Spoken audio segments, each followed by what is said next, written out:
हामीले राम्रो संस्कार दिएर हुर्काएको छोरा मेहनती छ, गरी खान सक्छ। अब दुवैजनाको मन मिलिसकेपछि ढिला किन गर्ने? हामी रित पुऱ्याएरै माग्न आएको हजुर। छोरी त दिने हो, छोरी दुःख पाउँदैन के ग्यारेन्टी छ? हामी त्यति धनी त होइनौँ।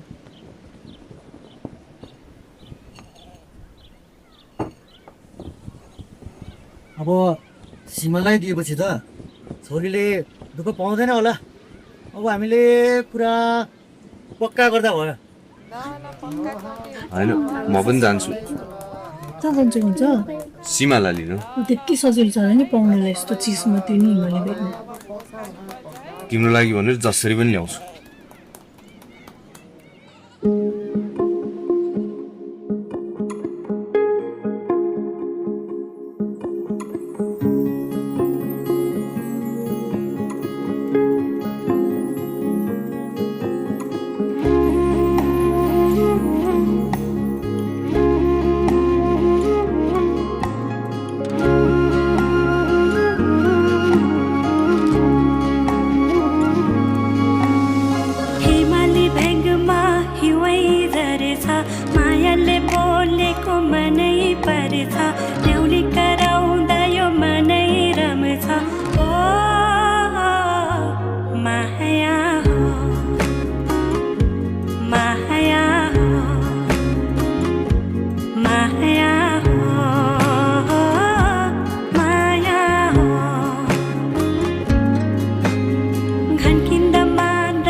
माया समा